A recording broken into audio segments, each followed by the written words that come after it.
Le bilan catastrophique du parti de RDPC. Il faut savoir que les historiens ont classé les bilans politiques.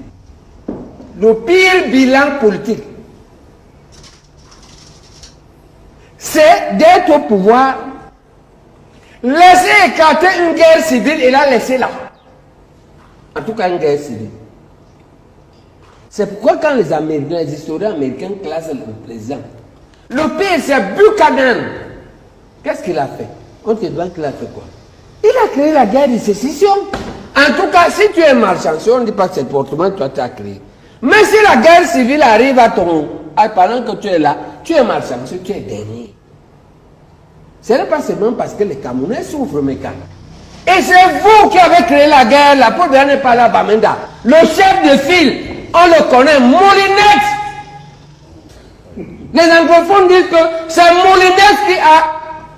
En histoire, on nous a, qui ne s'est pas donné la méthode, les causes lointaines, les causes immédiates. Les causes immédiates de la guerre là, c'est le museau de Moulinex. On n'a jamais vu. Il est parti engueuler les gens à Boya. Il a pris la tête des enfants qui avaient grévé. Il a mis dans la rigole. C'est lui et l'autre qui avait organisé l'autre là. Comment on appelle l'autre là? Professeur. Pardon?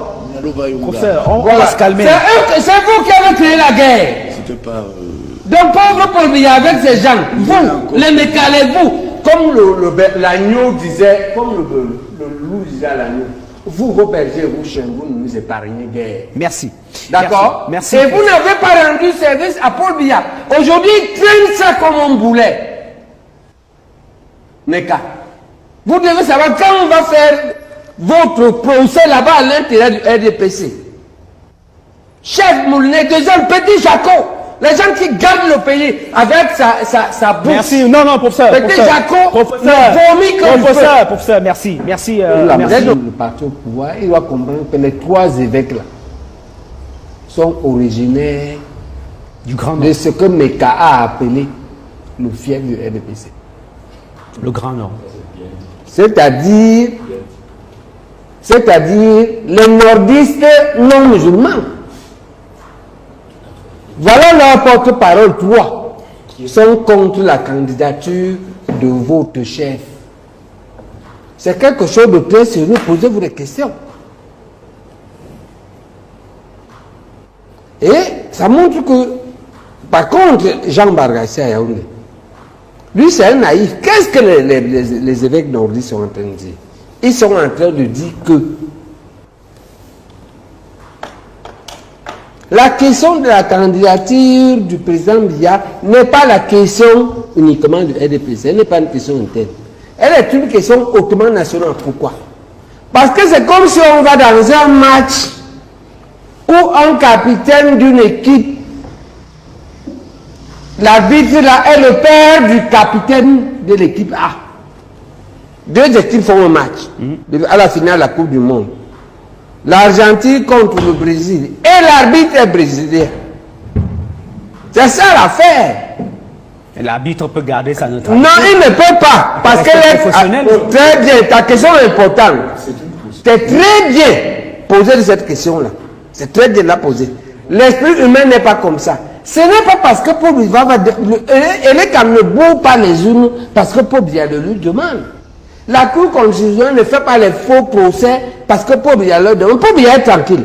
C'est que l'être humain est que dès que c'est toi qui le nommes et le revoque, quand tu veux, il te doit tout. Donc, et ne peut pas, non. Ce n'est pas seulement le peuple des Camerounais, parce que vous parlez de l'être oui, humain. on dit que si on a un système électoral où une personne nomme tout le monde, revoque tout le monde, quand il veut, y compris à la veille des élections, tout le monde ou la majorité là va travailler pour lui. Ça s'appelle le jeu pipé.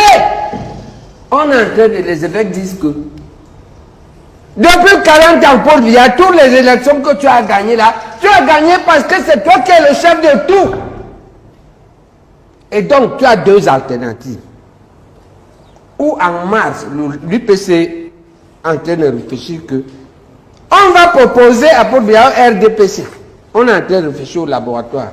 comment faire pour résoudre ce problème de la neutralité du système électoral.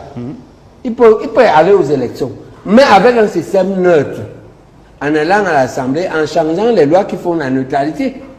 Les lois qui font la neutralité, par exemple, on dit n'importe quoi, le laboratoire est en train de travailler, le laboratoire de Henriette Ekouin est en train de travailler pour proposer des choses comme, on peut faire une commission neutre qui nomme les camps.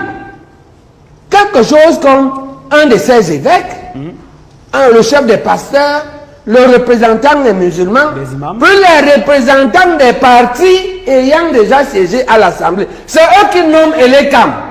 Et c'est eux qui votent. Comme ça, le camp est neutre. Ici, pour Biya veut, même mort, il est candidat. Et là, le RDP. Par exemple, le RDP va vous faire des propositions. Sa candidature ne vous posera pas de problème. Ne posera un problème à aucun Camerounais. Ok? Voilà. Deuxième raison pour laquelle les évêques en ont marre. Et ça, c'est la principale. C'est que si on parle là, il ne peut pas ne pas gagner. Et ce n'est pas ça un match où on sait déjà que quelqu'un va gagner. Il faut que on soit à égalité pour qu'il n'y ait pas de problème. La deuxième raison, celle-là est universelle.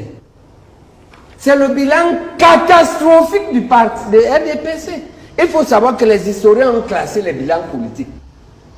Le pire bilan politique, c'est d'être au pouvoir, laisser écarter une guerre civile et la laisser là. En tout cas, une guerre civile. C'est pourquoi quand les Américains, les historiens américains classent le président, le pire c'est Buchanan. Qu'est-ce qu'il a fait? On te demande qu'il a fait quoi? Il a créé la guerre de sécession. En tout cas, si tu es marchand, si on ne dit pas que c'est portement, toi tu as créé. Mais si la guerre civile arrive pendant que tu es là, tu es marchand, parce que tu es dernier. Ce n'est pas seulement parce que les Camerounais souffrent, mes gars. Et c'est vous qui avez créé la guerre, la pauvre n'est pas là, Bamenda. Le chef de file, on le connaît, Moulinex. Les anglophones disent que c'est Moulinex qui a... En histoire, on nous a, qui ne s'est pas donné la méthode, les causes lointaines, les causes immédiates. Les causes immédiates de la guerre là, c'est le museau de Moulinex. Professeur, on n'a jamais vu. Il est parti engueuler les gens à Boya. Il a pris la tête des enfants qui avaient grévé. Il a mis dans la rigole. C'est lui et l'autre qui avait organisé l'autre là. Comment on appelle l'autre là? Professeur. Pardon? Professeur, on va se calmer. C'est vous qui avez créé la guerre. C'était pas...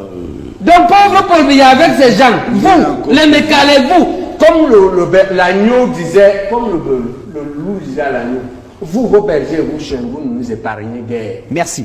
D'accord? Merci. Et vous n'avez pas rendu service à Paul Biya. Aujourd'hui, il traîne ça comme un boulet. Neka. Vous devez savoir quand on va faire votre procès là-bas à l'intérieur du RDPC. Chef Moulinet, deuxième petit Jaco. Les gens qui gardent le pays avec sa bouche. Merci. Non, professeur. Petit Jaco, professeur, merci. Merci. Vous avez vu comment Maître Alice Com a réussi à expliquer aux gens que vous pouvez sceller une ONG. Mais au moins vous signifiez. Si vous voulez me sceller, ça me signifie, j'enlève le scellé. Et je ne peux pas perdre un cheveu. Même si elle a attendu au service central. Maintenant, je dis que l'État sera de moins en moins capable de faire les choses parce qu'il faut au moins reconnaître que Paul Biya a quand même fait un minimum en droit, administratif en particulier. Sinon, nous ne gagnerions pas de procès. Donc, le peu, c'est que son espoir de peu là. L'idée, c'est que nous avons cessé, nous, à l'UPC, on a donc, par rapport à cette affaire, on a des actions ou des paroles en deux directions. Je vous donne la première direction, c'est un parti pour voir que notre lecture, c'est qu'on est en train de réfléchir, ça va sortir. Le problème ici, c'est que vous êtes juge et arbitre. Vous êtes juge et partie. On va vous faire des propositions qui peuvent vous aider à vous débarrasser du statut de juge tant que votre chef est candidat. Maintenant, comme on n'est pas sûr de réussir ça, ce qu'on risque, les autres l'autre. Et ce qu'on risque dans ça, c'est une crise sociale grave, c'est un conflit civil. C'est-à-dire que c'est ça que l'évêque de Barois dit en craquant. C'est pourquoi il parle un mot inacceptable. En réalité, il faut comprendre qu'il a craqué. L'évêque de Yagua. Voilà, il a craqué, il n'a pas élaboré un discours, ni une pensée. Il craque. Il a pété un câble. D'ailleurs, il a pété le câble. Et il dit, après ça, il dit Amen. Il a craqué. Bon, mais ce craquage-là montre l'état d'esprit qu'il y a dehors. Ce qu'il y a dehors comme état d'esprit, c'est qu'il y a une cristallisation des diables, des satanistes, des lucifériens et des péchés, qui aussi sont dans ce que les philosophes de la Deuxième Guerre avaient appelé l'énergie du désespoir. C'est-à-dire qu'il y a un groupe de nazis qui avait dit, bon, nous maintenant on a perdu la guerre, mais les Américains l'avaient dit. Ils voulaient les attirer. Et l'Américain Eisenhower a sauvé beaucoup de soldats comme ça. Ils sentaient que les gars avec qui vous approchez, ils bombardent, oh, c'est meurt. Il y a des gens là, les moulinets, les petits jacots là, eux, ils savent que demain, ils ne pourront pas survivre dans un pays normal. La survie dans un pays normal pour eux est possible. Et même dans le monde. Parce qu'ils ne peuvent pas mettre pied à Paris, ni à Toronto. Comment tu peux aussi regarder une vidéo sans t'abonner? Abonne-toi! Surtout clique sur la cloche de notification. Ça, c'est la page de Buzz. Si tu veux être au courant des buzz et toutes les actualités au 237, abonne-toi et clique sur la cloche de notification. Partage aussi pour m'encourager. Surtout, si tu as quelque chose à dire, papa, lâche un commentaire.